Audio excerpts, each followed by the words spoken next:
시청자 여러분 안녕하십니까? VOA 뉴스투데이 시작합니다. 미국 상원의 여당인 민주당 의원들이 바이든 행정부에 서한을 보내 북한의 핵 프로그램 자금을 지원하는 암호화폐 탈취 대응을 위한 행정부의 계획을 공개할 것을 요구했습니다. 의원들은 미국 정부가 불법 암호화폐 활동을 단속하고 국가 안보를 지키기 위해 신속하고 단호하게 행동할 것을 촉구했습니다. 첫 소식 이조은 기자가 보도합니다. 민주당의 중진 상원 의원들인 엘리자베스 워런, 킴 케인, 크리스 벤 홀런 의원이 지난 3일 백악관과 재무부에 보낸 서한입니다. 의원들은 제이크 설리번 백악관 국가안보회의 NSC 보좌관과 브라이언 넬슨 재무부 테러금융정보 담당 차관 앞으로 보낸 이 서한을 통해 북한의 암호화폐 사용 문제에 대해 심각한 우려를 표했습니다. 특히 북한은 암호화폐를 이용해 국제사회의 제재를 회피하고 불법 무기 프로그램 자금을 조달하고 있다면서 최근 백악관 NSC의 앤 뉴버거 사이버 신기술 담당 부보좌관이 북한 미사일 프로그램 자금의 약 절반이 사이버 공격과 암호화폐 탈취를 통해 조달됐다고 밝힌 것처럼 북한의 이런 전술이 증가하고 있다고 지적했습니다. 의원들은 또 미국 일간지 월스트리트저널의 지난 6월 보도를 인용하면서 북한 해커들이 대규모 암호화폐 공격을 시작한 2018년 이후 북한의 미사일 발사 시도와 성공은 늘었고 2022년에는 42차례 이상의 성공이 관찰됐다고 지적했습니다. 또 블록체인 분석 회사들의 연구에 따르면 지난해 탈취된 암호화폐 38억 달러 가운데 약 44%인 17억 달러가 북한이 지원하는 해커들의 소행으로 탈취됐다며 지난 5년 동안 북한은 암호화폐 탈취로 30억 달러 이상을 거둬들였다고 밝혔습니다. 의원들은 이어 북한은 지난 몇 년간 디지털 자산에 대한 전문 지식을 체계적으로 구축했다며 재무부는 불법 암호화폐 활동을 단속하고 우리의 국가 안보를 지키기 위해 신속하고 단호하게 행동해야 한다고 강조했습니다. 그러면서 북한의 암호화폐 등 디지털 자산 탈취 행위를 막기 위해 재무부가 어떤 계획을 세우고 있는지 세부 내용을 오는 16일까지 전달하라고 요청했습니다. 바이든 행정부는 지속적으로 북한의 암호화폐 해킹 문제를 지적해왔습니다. 최근에는 티모시 허그 사이버 사령부 사령관 겸 국가안보국 NSA 국장 지명자 역시 상원 인준청문회에 출석해 북한의 사이버 활동 문제에 대한 심각성을 강조하면서 대책 마련을 위한 의회와의 협력을 강조했습니다. I do know that from a nation state, a ransomware actor, and DPRK, both in their cryptocurrency theft and how they enable IT workers to gain funds, and it is certainly an enabler for the DPRK to raise funds focused on their military program. 또 백악관은 올해 초 발표한 암호화폐 위험성을 경감하기 위한 정부 지침에서 북한 해커들이 10억 달러 이상을 탈취해 미사일 프로그램을 지원했다고 지적하면서 암호화폐 관련 불법 활동에 대한 규제를 강화해야 할 필요성을 밝히기도 했습니다. VOA 뉴스 이조은입니다. 미국과 한국, 일본 정부가 3국 고위급 사이버 안보 첫 회의를 개최하고 가상화폐 탈취 등 북한의 사이버 범죄에 대한 대응 방안을 협의했습니다. 백악관 국가안보회의 NSC의 앤 뉴버거 사이버 신기술 담당 부보좌관과 한국의 임종득 국가안보실 2차장, 일본의 마사타카 오카노 국가안전보장국 차장은 4일 3국 고위급 협의를 통해 북한이 불법 탈취한 가상자산을 대량 살상무기 개발 자금으로 사용하는 악순환을 끊어내기 위한 대응 방안을 모색했다고 한국 대통령실이 밝혔습니다. 또 참석자들은 미한일 고위협의체 신설을 통한 3국 간 긴밀한 정보 공유, 합동 보안 권고문 발표와 가상자산 세탁기술로 악용되는 믹서에 대한 조치 등 북한의 악성 사이버 활동에 대해 적극적으로 공조하는 방안을 논의했습니다.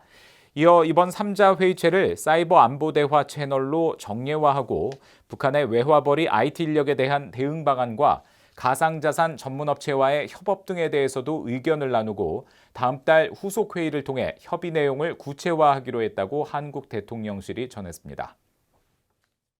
유엔의 제재 대상으로 지목된 북한의 유조선이 중국 해역에서 정박 중인 사실이 확인됐습니다. 유엔 회원국은 이 선박의 입항을 금지하고 억류해야 하지만 최근 대북 제재 이행에 소극적인 중국이 그렇게 할지는 의문입니다. 함지아 기자의 단독 보도입니다.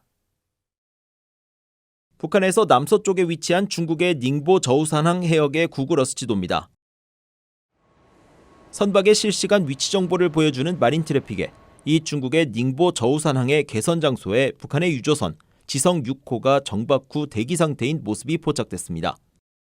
지성 6호는 2018년 불법 선박간 환적 행위로 유엔 안보리의 제재 대상에 오른 선박입니다. 이에 따르면 지성 6호는 중국 해역에 진입해서는 안 되며 중국 영해에 들어왔다면 곧바로 중국 정부로부터 자산 동결, 즉 억류 조치를 받아야 하는데 중국 항구를 약 3km 앞둔 해역에 진입한 것입니다. 지성 6호 주변에는 선박 수십 척이 있어 선박 간의 불법 환적이 언제든 가능할 수 있습니다. 중국이 지성 6호를 억류했거나 추가 조치를 취하는 것일 수도 있지만 그럴 가능성은 매우 낮아 보입니다. 중국 정부가 대북 제재 이행에 미온적인 태도를 보여오고 있는 데다 지성 6호가 정박 중인 닝보 저우산 해역은 안보리 대북제재위원회 전문가 패널이 북한과 중국 선박의 불법 접선지로 여러 차례 지적한 곳이기 때문입니다. 남아프리카 공화국 해군 대령 출신으로 유엔 안보리 대북제재위원회 전문가 패널에서 활동한 닐 와츠 전 위원은 4일 BOA에 이 해역은 불법 선박간 환적지로 잘 알려져 있다며 이제는 북한의 제재 선박이 그곳까지 향하는 상황이 됐다고 지적했습니다.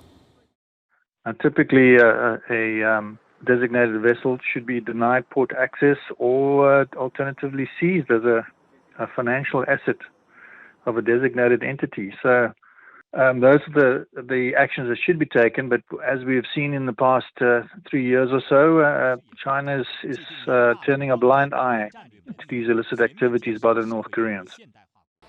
BOA는 유엔 안보리 대북제재위원회 전문가 패널과 유엔 주재 중국 대표부 등에 북한 선박이 왜 중국 닝보 저우산 해역에 머물고 있는지 등을 질문하고 답변을 기다리고 있습니다. BOA 뉴스 함재합니다. 지난달 판문점을 통해 자진월북한 주한미군 트래비스 킹 이등병의 가족들이 북한 당국에 킹 이병을 한국으로 추방해달라고 호소했습니다. 킹 이병 가족의 언론 대리인을 맡고 있는 루시드 PR의 조나단 프랭크스 대표는 3일 BOA와 전화 인터뷰에서 가족들은 북한에 무례를 범할 의도가 전혀 없으며 킹 이등병이 무단으로 국경을 넘은 것이 범죄라는 점을 이해하고 있다고 말했습니다. 이어 가족들은 북한 당국이 킹 이등병을 많은 문제로 어려움을 겪고 있는 청년으로 여겨 선처를 베풀어 한국으로 추방하고 미군이 그를 가족들에게 보내 필요한 도움을 줄 수 있도록 해달라고 간청하고 있다고 밝혔습니다. 가족 측은 또 과거 북한에 억류된 미국인 석방의 역할을 했던 빌 리처드슨 전 뉴멕시코 주지사가 킹 이등병의 귀환을 위해 도움을 주기로 했다고 밝혔습니다. 이에 대해 리처드슨 전 주지사 측은 BOA에 리처드슨 전 주지사의 역할과 지원 방식에 대해선 구체적으로 공유할 수 없다면서도 트래비스가 가족의 품으로 돌아갈 수 있도록 최선을 다하는 것이 최우선이라고 말했습니다. 이 공동경비구역 JS에서 무단으로 월북한 주한미군 트래비스 킹 이등병의 출신 지역을 대표하는 미국 상원의원이 킹 이등병의 안전한 송환을 위해 계속 노력할 것이라고 밝혔습니다. 킹 이병의 출신 지역인 위스콘신주가 지역구인 민주당의 태미 볼드윈 상원의원실은 3일 BOA에 트래비스를 가족들에게 안전하게 데려오기 위해 볼드윈 의원은 정확히 무엇을 할 수 있는지 보고 그의 가족이 이 기간에 필요한 자원뿐 아니라 시의적절하고 정확한 정보를 받을 수 있도록 바이든 행정부의 답변을 받기 위해 계속 힘쓰고 있다고 밝혔습니다. 의원실은 또 볼드윈 의원이 이 문제와 관련해 국방부 또 국무부와 연락을 취하고 있으며 킹 이등병의 가족과도 연락을 하면서 필요한 자원을 계속 제공할 것이라고 설명했습니다. 이상으로 BOA 뉴스투데이 마칩니다. 시청해주신 여러분 고맙습니다.